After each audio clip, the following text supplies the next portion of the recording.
फिर भगवान कहते हैं जो जानने योग्य है उसे कहता हूं, जिसे जानने से अमरता प्राप्त होती है। अनादि परम ब्रह्म ना तो सत कहा गया है ना ही असत। जो जानने योग्य है अर्जुन वो तुम्हें कहता हूं, जिसे जानने से अमरता प्राप्त होती है, जिसे जान लेने के बाद तुम मरते नहीं हो। अनादि परम ब्रह्म ना तो सत कहा गया है ना ही असत, ना उसे अच्छा कहा गया है और ना ही ना अच्छा कहा गया है। He is neither good not nor good. ध्यान देना शब्दों पे।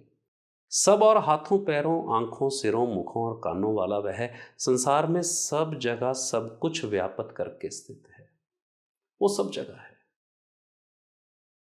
सब और उसके हाथ हैं, पैर हैं, आंखें हैं, सिर हैं, मुख हैं, कान हैं। संसार में वह सब कुछ कवर करके एस्टैब्लिश्ड है। उसकी कोई सेंसेस नहीं है, उसके कोई सेंसर नहीं लगे हुए, इंद्रियों से रहित है वो, परंतु सब इंद्रियों और गुणों का आभास करता है। उसके पास ये इंस्ट्रूमेंट्स नहीं है जो हमारे भगवान ने लगा रखे। 5 इंद्रियां उसकी नहीं है, but even then it senses. ध्यान देना, उसके ये है नहीं, बट उसको इसका आभास है। अपेक्षा से रहित है, परंतु सभी का धारक व पोषक है। उसको कोई एक्सपेक्टेशन नहीं किसी से, पर सभी को धारण किए हुए है, धारक है, सबको कैरी करके चल रहा है और पोषण भी कर रहा है, नर्चर भी कर रहा है। गुणों से रहित है, परंतु गुणों को भोगने वाला है। सभी प्राणियों के बाहर भी है और भीतर भी, अचल भी है और चल भी रहा है। वह दूर से दूर तक भी है और पास से पास भी है। सूक्ष्म होने के कारण जानने में नहीं आता। वह ना बंटने वाला होते हुए भी प्राणियों में बंटकर स्थित है। जानने योग्य है, सभी प्राणियों को पैदा करने वाला, भरता पोषक होकर भी वह सबको ग्रस लेने वाला है। आपको समझने की दृष्टि से अगर मैं कहूं कि यह जो सारा का सारा स्पेस है, स्पेस ब्रह्म नहीं है, पर उदाहरण के लिए कह रहा हूं कि यह जो स्पेस है यह सभी प्राणियों के बाहर भी है। अभी आपके बाहर भी स्पेस है, पर यही स्पेस आपके भीतर भी है।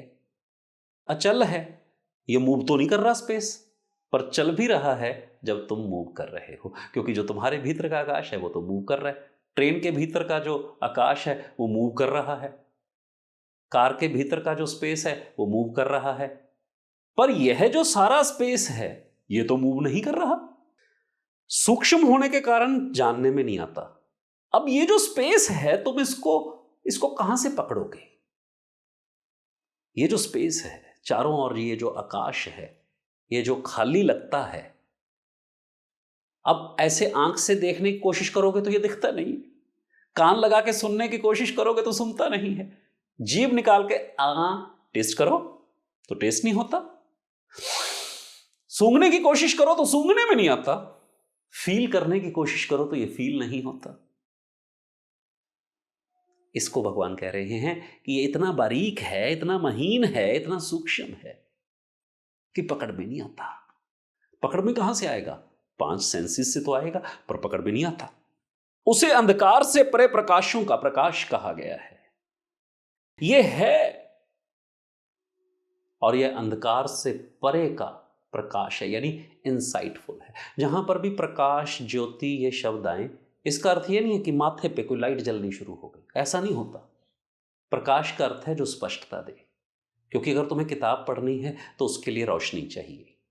प्रकाश शब्द का अर्थ थोड़ा सा ध्यान देना, अगर तुमने पढ़ाई करनी है तो कोई रोशनी चाहिए तो दिखेगा, पर जब तुम्हें अपने अंदर की पढ़ाई करनी है तो कैसे दिखेगा? उसके लिए भी तो प्रकाश चाहिए। तो वो जो अंदर क्या घटित हो रहा है उसको जो दिखा देता है, फील करवा देता है, ज्ञात करवा देता है, उस तत्व को यहां पर भगवान ने प्रकाश कहा है। उसे अंधकार से परे प्रकाशों का प्रकाश कहा गया है। वही ज्ञान है, जानने योग्य है, सारे ज्ञान का अंतिम पड़ाव भी है। That is the final destination of all the knowing. The absolute element of life, और वह सभी के हृदय में विराजमान है। यह क्षेत्र ज्ञान और जानने योग्य को मैंने संक्षेप में कहा। मैंने बताया कि फिर ज्ञान क्या है, जब तुम इसके अंदर झांक के देखते हो कि तुम वास्तव में क्या हो, और फिर जानने योग्य क्या है, जिसमें तुम हो वो जानने योग्य है।